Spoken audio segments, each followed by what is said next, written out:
Ya, bismillahirrahmanirrahim. Assalamualaikum warahmatullahi wabarakatuh. Salam Budi Luhur. Pertama-tama, perkenalkan nama saya Fajar Sanuari, mahasiswa dari Universitas Budi Luhur, Fakultas Teknologi Informasi, Program Studi Teknik Informatika. Pada kesempatan kali ini, izinkan saya untuk memaparkan dan juga mempresentasikan hasil penelitian dan juga paper yang akan saya submit pada Proceeding Snafti atau Seminar Nasional Mahasiswa Fakultas Teknologi Informasi tahun 2025 yang diselenggarakan oleh Universitas Budi Luhur. Penelitian dan juga paper saya berjudul Model Prediktif Keberlanjutan Pengguna Fitur Self-Check-in Aplikasi Layanan Rumah Sakit dengan Neural Network dan ICM-ISC. Penelitian dan paper ini disusun oleh saya sendiri, Fajar Sanuari, kemudian Sejati Waluyo dan juga Putra Tegar Nugraha. Untuk tahapan pemaparan pada paper kali ini, saya bagi ke dalam 4 proses, yaitu pendahuluan, metode penelitian, hasil dan pembahasan, kemudian kesimpulan. Untuk pendahuluan, identifikasi masalah pada riset kali ini yaitu terjadi tren kunjungan fasilitas kesehatan yang terus meningkat. Berdasarkan riset dan juga rilis yang dikeluarkan oleh Kementerian Kesehatan Republik Indonesia, terjadi peningkatan total kunjungan di fasilitas layanan kesehatan mulai dari tahun 2014 ke tahun 2021 sebanyak kurang lebih 233,1 juta kunjungan.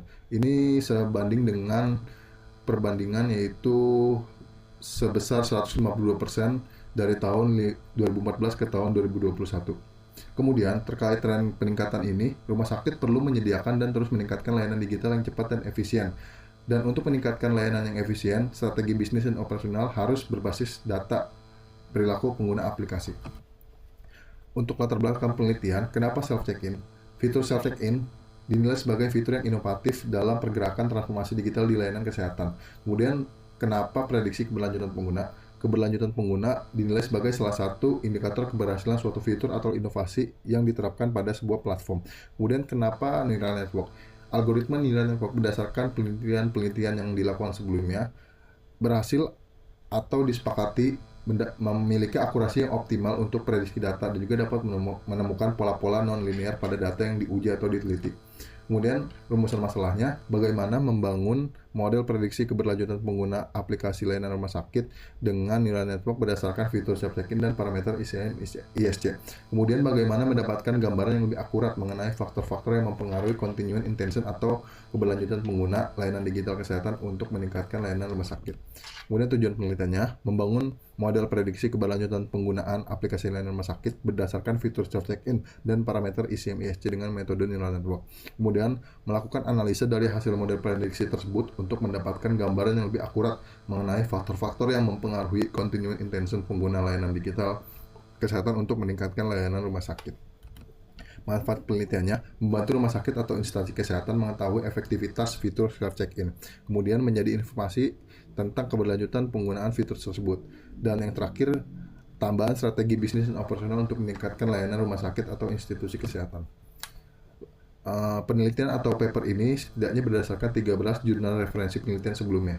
Untuk perbedaan penelitian terdahulu dengan penelitian yang kami lakukan, yang pertama yaitu objek penelitiannya, fitur self-check-in aplikasi layanan rumah sakit. Kemudian ruang lingkup penelitian membuat model prediktif keberlanjutan pengguna. Algoritma yang digunakan yaitu neural network dan penentuan atribut modelnya berdasarkan kerangka Expectation Confirmation Model Information System Continuum atau ICM-ISC. Untuk detail penelitiannya sebagai berikut. Kemudian untuk masuk ke metode penelitian, metode data mining yang digunakan adalah berdasarkan kerangka Cross Industry Standard Process for Data Mining atau CRISP-DM yang memiliki tahapan yaitu Business Understanding, Data Preparation, Modeling, Evaluation, Deployment. Dan berdasarkan Stroyer dan kawan-kawan pada penelitiannya tahun 2021, CRISP-DM masih menjadi standar de facto yang paling banyak digunakan dalam penelitian data mining sampai saat ini. Untuk selanjutnya, neural network merupakan jaringan dari sekelompok unit pemrosesan kecil yang dimodelkan berdasarkan jaringan saraf manusia. Secara umum, terdapat 3 jenis layer yang membentuk neural network, yaitu input layer, hidden layer, dan juga output layer. Untuk ICM-ISC atau Expectation Confirmation Model for Information System Continuance adalah kerangka teori yang diperkenalkan oleh Bhattacharjee pada penelitiannya di tahun 2001, yaitu yang digunakan untuk menjelaskan dan memprediksi niat keberlanjutan penggunaan atau continuing intention dalam menggunakan suatu sistem informasi atau aplikasi setelah adopsi awal. Parameter utamanya yaitu confirmation, perceived usefulness, satisfaction, dan juga continuing intention. Untuk kerangka ICM ini digunakan untuk menjadi konstruk survei yang dilakukan oleh instansi rumah sakit untuk mendapatkan data yang akan diolah pada model. Untuk prediksi merupakan sebuah proses perkiraan yang dilakukan terhadap data untuk periode selanjutnya dengan menggunakan pendekatan yang rasional dan juga berbasis matematis statistik berdasarkan data historis sebelumnya. Kemudian masuk ke hasil dan pembahasan. Untuk data understanding dilakukan proses exploratory data analysis atau disingkat EDA, yaitu untuk mengecek atribut-atribut ataupun karakteristik dari dataset yang digunakan untuk pemodelan. Untuk struktur dataset ini terdiri dari 15 atribut mulai dari gender, age, dan juga kemudian untuk atribut-atribut ACM ESC-nya mulai dari PU, CF, dan juga SF, dan juga continuing intention atau CI. Untuk struktur dataset ini juga terdiri dari 500 data dan tidak terdapat null value atau tidak terdapat kolom atau baris yang kosong, semuanya terisi. Kemudian untuk mengecek apakah data balance atau imbalance, dilakukan pengecekan komposisi data kelas target. Didapati bahwa dari 500 data untuk continuing intention ini yang bernilai 1 atau berlanjut sebanyak 308 data, kemudian untuk yang bernilai 0 atau berhenti sebanyak 192 data. Data ini masih terbilang balance. Kemudian untuk masuk ke data preparation, dilakukan tahap feature selection atau seleksi fitur. Seleksi fitur ini menggunakan 2 tahap, yaitu korelasi untuk parameter umum, age dan gender, dan juga kemudian untuk parameter ICM-IC menggunakan metode nilai mutual information. Dan fitur selection ini, dari fitur selection dipilih 7 atribut utama yang akan dimasukkan diproses ke dalam model, yaitu age, PU1, PU2, PU3, CF2, SF2, dan SM4. Kemudian untuk fitur yang di drop dan akan tidak dilanjutkan ke tahap selanjutnya, yaitu gender, SF3, PU4, SF1, CF3, CF4, CF1.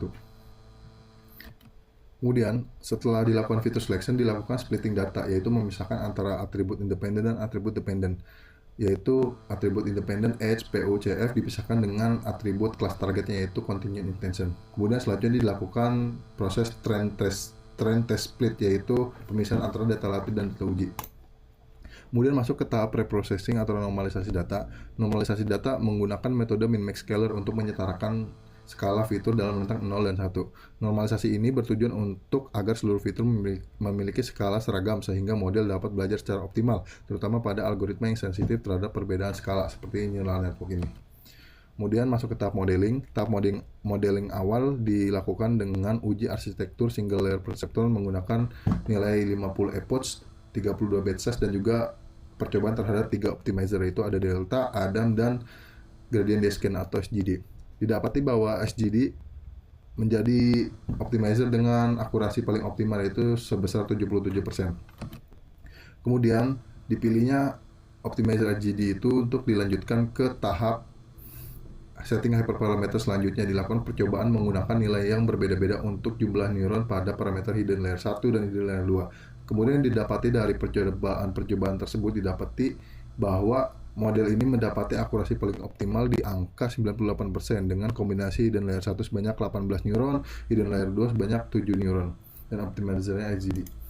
Untuk visualisasi modelnya seperti ini. Untuk input layernya sebanyak 7 dari hasil fitur selection tadi, kemudian masuk ke hidden layer 1 sebanyak 18 neuron, kemudian masuk ke hidden layer 2 sebanyak 7 neuron, dan output layernya 1 karena klasifikasinya biner, yaitu antara lanjut dan tidak lanjut.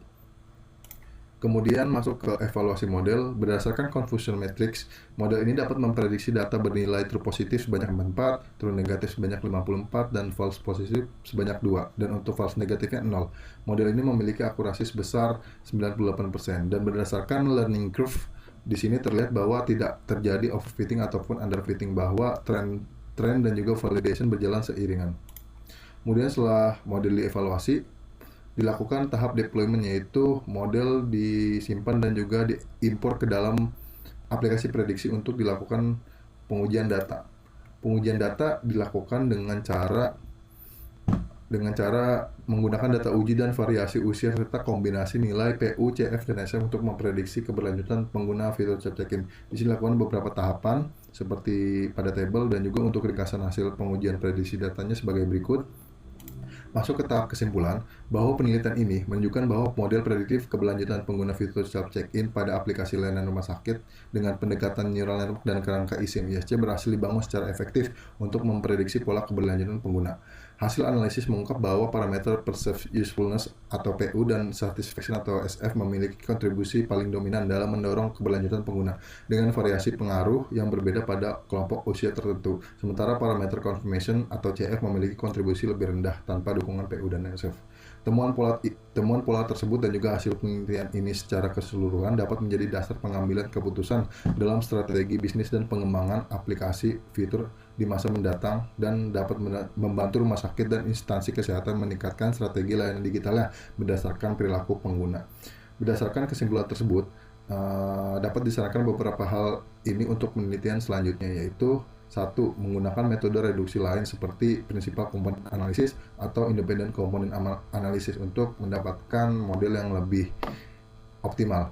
Kemudian juga dapat menggunakan dataset yang lebih besar untuk meningkatkan kualitas model, dan juga dapat melakukan eksplorasi lanjutan pada hyperparameter neural network seperti ePOCH dan batch size agar model lebih optimal.